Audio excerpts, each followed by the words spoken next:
Assalamualaikum warahmatullahi wabarakatuh. Halo Sobat KG. Pada kesempatan kali ini, saya akan menjelaskan tentang konsep penyebab penyakit.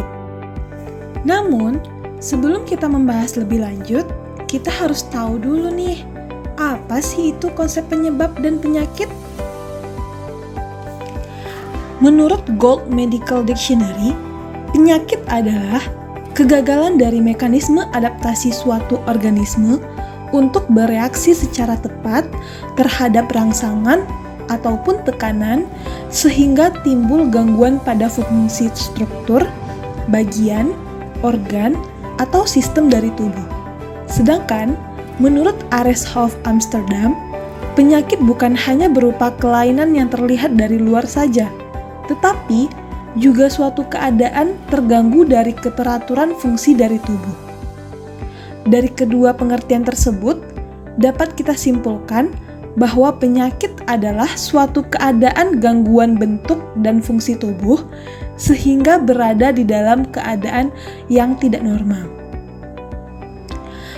Selanjutnya, untuk konsep penyebab, di mana konsep penyebab itu terdiri dari sebab dan akibat, di mana sebab dan akibat ini merupakan sebuah peristiwa, kondisi, dari faktor-faktor yang memegang peranan penting yang dapat menimbulkan sebuah penyakit. Prinsipnya, tidak akan ada akibat tanpa sebuah sebab. Jadi, sebab harus mendahului sebuah akibat yang nantinya akan menimbulkan sebuah penyakit. Ternyata, penyebab penyakit ini terdiri dari beberapa teori loh teman-teman. Yang pertama, teori Kontagion. Yang kedua, teori Hippocrates. Yang ketiga, teori humoral. Yang keempat, teori miasma. Yang kelima, teori Jasad-Rennick. Yang keenam, teori ekologi lingkungan. Baiklah, kita akan membahas satu persatu tentang teori ini pada slide berikutnya. Yang pertama yaitu teori Kontagion. Teori ini ditemukan oleh Girolamo Francescatoro pada tahun 1483 sampai 1553. Ia mengatakan bahwa penyakit bisa terjadi akibat kontak antara satu orang dengan orang lainnya. Teori ini berawal dari pengamatan terhadap penyakit kusta yang terjadi di Mesir. Seperti yang bisa kita lihat pada gambar, seseorang yang terinfeksi akan dapat menularkan kepada orang lainnya jika berkontak satu sama lain. Yang kedua yaitu teori Hippocrates. Hippocrates mengatakan bahwa penyakit timbul akibat pengaruh lingkungan seperti air, udara, tanah, cuaca, dan lain-lain. Namun, pada teori ini tidak dijelaskan kedudukan manusia dalam interaksi tersebut. Dan juga pada teori ini tidak dijelaskan faktor lingkungan bagaimana yang dapat menimbulkan penyakit. Yang ketiga yaitu teori humoral. Berdasarkan teori ini, penyakit timbul akibat gangguan dari keseimbangan cairan dalam tubuh. Yang mana seperti yang kita ketahui, di dalam tubuh terdiri dari 4 cairan. Cairan putih, kuning, merah, dan hitam. Namun, bila terjadi ketidakseimbangan, maka akan timbullah sebuah penyakit. Dan untuk jenis penyakitnya tergantung pada jenis cairan mana yang lebih dominan. Selanjutnya, yang keempat yaitu teori ekologi lingkungan, di mana manusia berinteraksi dengan berbagai faktor penyebab dalam lingkungan tertentu yang pada keadaan tertentu akan menimbulkan penyakit. Yang kelima yaitu teori miasma. Teori ini ditemukan oleh William Farr pada tahun 1807 sampai 1883, di mana berdasarkan teori ini penyakit timbul akibat sisa makhluk hidup yang mengalami pembusukan sehingga menyebabkan pengotoran udara dan lingkungan sekitarnya, atau yang biasa kita sebut sebagai fosil. Dan untuk yang terakhir yaitu teori Jasad-Rennick, yang mana ini ditemukan oleh John Snow pada tahun 1813 sampai 1858. Berdasarkan teori ini, penyakit disebabkan oleh Jasad-Rennick, di mana Jasad renik ini dianggap sebagai penyebab tunggal terjadinya penyakit dan berkembangnya setelah ditemukannya mikroskop.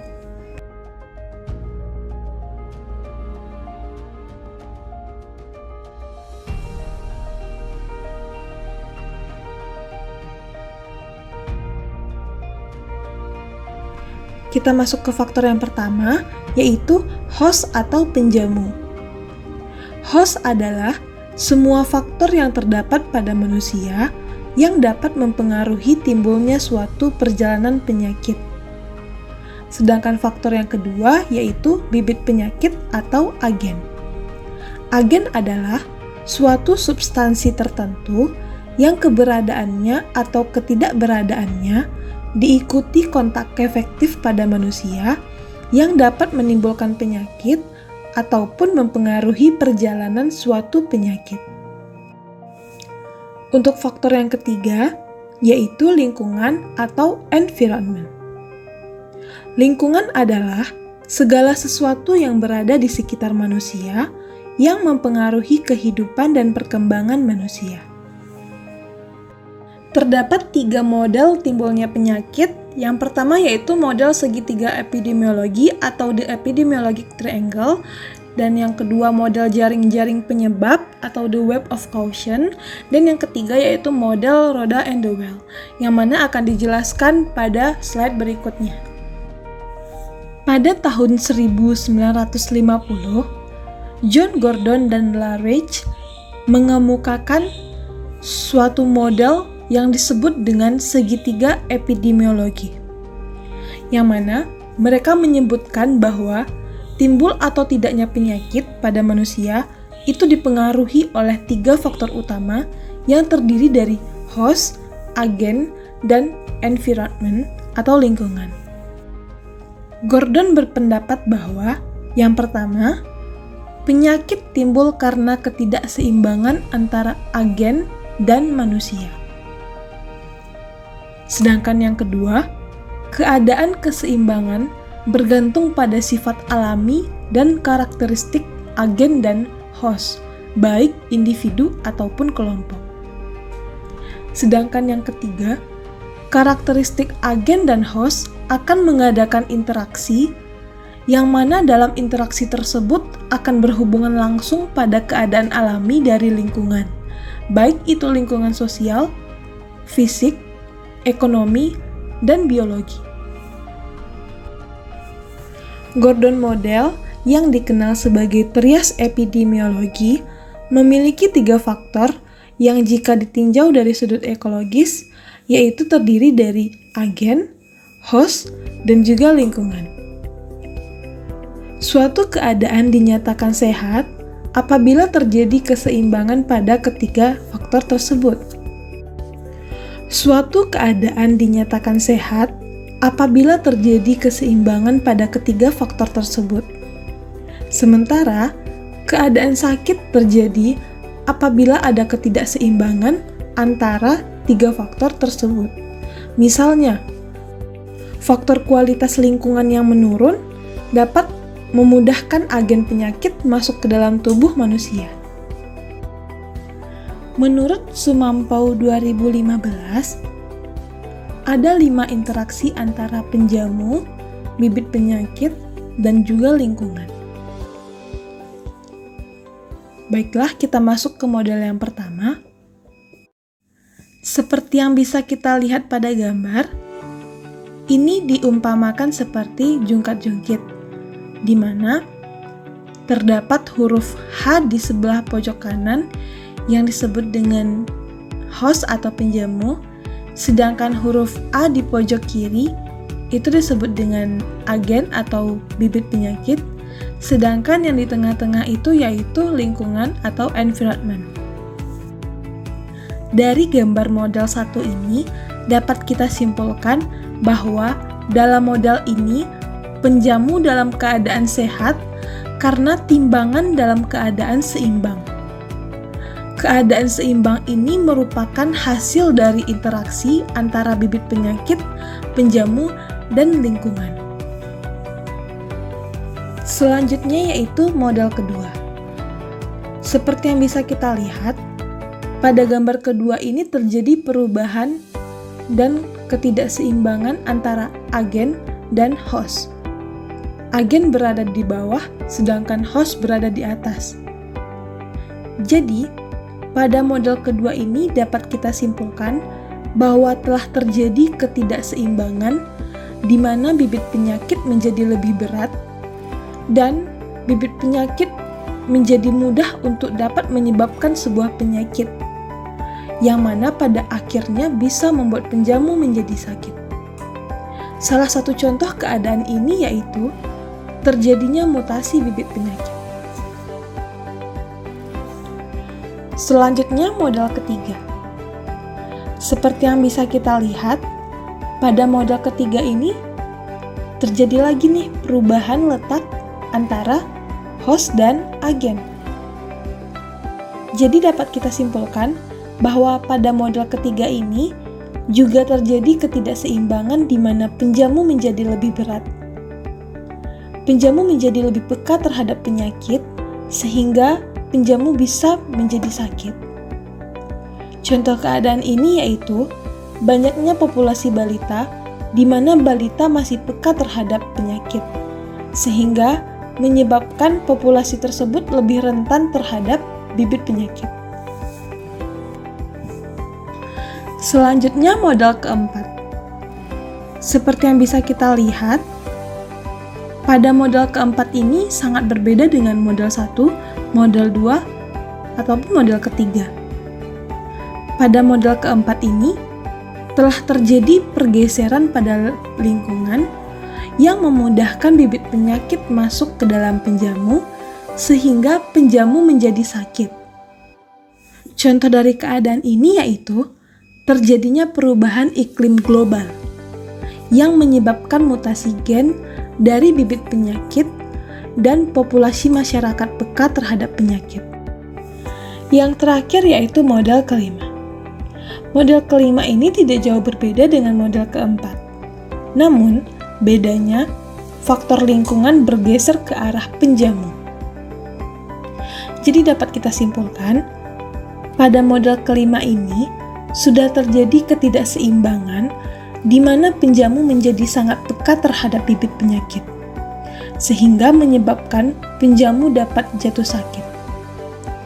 Salah satu contoh keadaan ini yaitu adanya pencemaran udara yang menyebabkan gangguan pada tubuh, seperti kurangnya oksigen.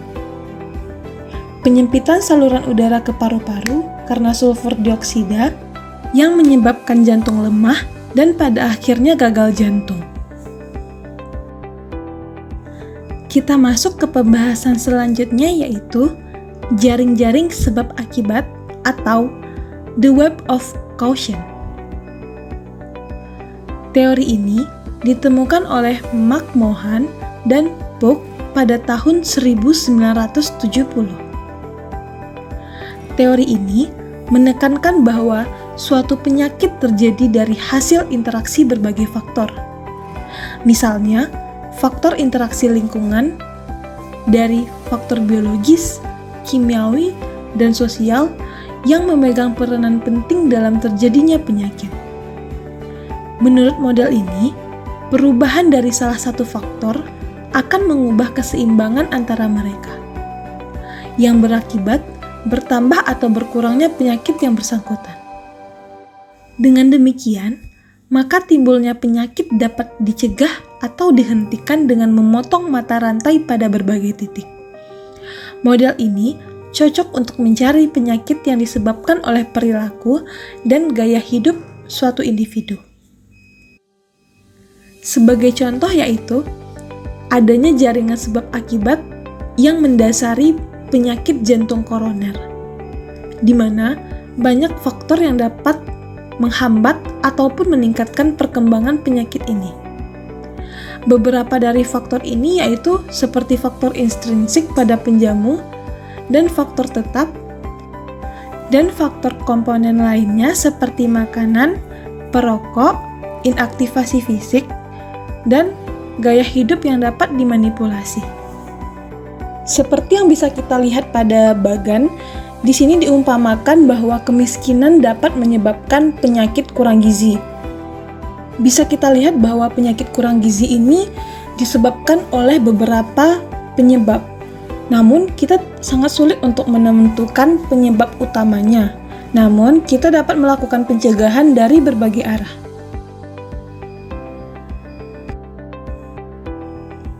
Selanjutnya yaitu teori roda atau the wheel of caution. Teori ini mementingkan hubungan antara manusia dengan lingkungan hidupnya. Model ini menggambarkan hubungan manusia dengan lingkungannya sebagai sebuah bentuk roda, di mana ukuran komponen roda bersifat relatif tergantung problem spesifik penyakit yang bersangkutan. Sebagai contoh, peranan lingkungan sosial lebih besar dari yang lainnya pada saat kita mengalami stres mental. Sedangkan untuk peranan lingkungan fisik itu lebih besar dari lainnya pada saat kita mengalami penyakit sunburn. Sedangkan untuk peranan lingkungan biologis itu lebih besar dari lainnya pada saat kita mengalami penyakit yang penularannya melalui vektor. Dan untuk peranan inti genetik lebih besar dari lainnya pada penyakit keturunan. Setelah kita mengetahui definisi dari penyakit, konsep penyakit, teori-teori dari penyebab penyakit, dan juga model-model yang digunakan untuk menentukan suatu penyakit, maka selanjutnya kita akan membahas tentang riwayat alamiah penyakit, di mana biasanya juga disebut sebagai natural history of disease, or natural course of disease, or natural history of illness. Menurut Rothman 2008, dia mengatakan bahwa berdasarkan studi riwayat alamiah, penyakit bertujuan mengukur kondisi kesehatan yang akan diperoleh pada orang sakit jika tidak mendapatkan pengobatan yang signifikan bagi kesehatannya. Sedangkan menurut Van de Broek pada tahun 2013, ia mengatakan studi pemaparan riwayat alamiah penyakit merupakan salah satu tujuan dari studi epidemiologi deskriptif. Pada gambar berikut, kita bisa melihat beberapa tahapan perjalanan penyakit, di mana secara garis besarnya dibagi menjadi 3 tahap. Yang pertama, tahap prepatogenesis, yang kedua, tahap patogenesis, dan yang ketiga, tahap pasca patogenesis. Namun, untuk penjelasan lebih lanjutnya, akan kita jelaskan pada slide berikutnya. Yang pertama, tahap prepatogenesis. Pada tahap ini, telah terjadi interaksi antara penjamu dengan bibit penyakit. Tetapi, interaksi ini masih berada di luar tubuh. Dalam artian, bibit penyakit belum masuk ke dalam tubuh penjamu. Dan, pada keadaan ini, penyakit belum ditemukan karena pada umumnya daya tahan tubuh penjamu masih kuat. Dengan perkataan lain, seseorang pada kondisi ini disebut dengan keadaan sehat. Yang kedua yaitu tahap patogenesis. Tahap patogenesis ini terdiri dari 3 tahapan lagi. Yang pertama yaitu tahap inkubasi. Tahap inkubasi ini merupakan tenggang waktu antara masuknya bibit penyakit ke dalam tubuh yang peka terhadap penyebab penyakit sampai menimbulkan suatu gejala penyakit. Sedangkan yang kedua yaitu tahap penyakit dini, di mana tahap ini dimulai dengan munculnya gejala penyakit yang kelihatannya ringan, dan pada tahap ini sudah mulai menjadi masalah kesehatan karena sudah ada gangguan patologis. Walaupun penyakit masih dalam masa subklinik, yang seandainya memungkinkan, pada tahap ini sudah diharapkan diagnosis dapat ditegakkan secara dini. Nah, suatu penyakit tidak hanya selesai sampai pada seseorang jatuh sakit, tetapi cenderung untuk menyebar, di mana dalam proses perjalanan penyakit, perpindahan agen dari penjamu ke reservoir atau sebaliknya harus melalui pintu masuk tertentu, dan kemudian untuk berpindah ke penderita baru lainnya. Pintu masuk atau portal of entry penyakit ini bisa melalui yang pertama melalui konjungtiva yang biasanya hanya dijumpai pada beberapa penyakit mata tertentu, yang kedua melalui saluran nafas seperti hidung dan tenggorokan, di mana droplet sewaktu reservoir atau penderita bicara, bersin, ataupun batuk. Dan yang ketiga melalui pencernaan, yang mana baik bersama ludah, muntah, maupun bersama tinja. Yang keempat melalui saluran urogenitalia, yang mana biasanya bersama-sama dengan urin atau zat lain yang keluar masuk saluran tersebut. Yang kelima, melalui luka pada kulit ataupun mukosa, dan sedangkan yang keenam secara mekanik atau seperti suntikan atau gigitan pada beberapa penyakit tertentu. Tahap yang terakhir yaitu tahap pasca patogenesis, di mana tahap akhir ini adalah berakhirnya perjalanan suatu penyakit yang dapat berupa 5 keadaan. Keadaan yang pertama yaitu sembuh secara sempurna, di mana penyakit berakhir karena penjamu sembuh secara sempurna, artinya bentuk dan fungsi tubuh kembali kepada keadaan sebelum menderita sakit. Yang kedua yaitu keadaan sembuh dengan cacat, di mana penyakit berakhir dengan keadaan sembuh, namun tidak sempurna karena ditemukan adanya kelainan atau cacat pada penjamu.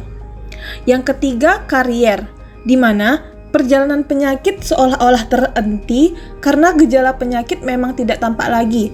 Namun, bibit penyakit masih tetap ada di dalam tubuh penjamu tanpa memperlihatkan gangguan penyakit.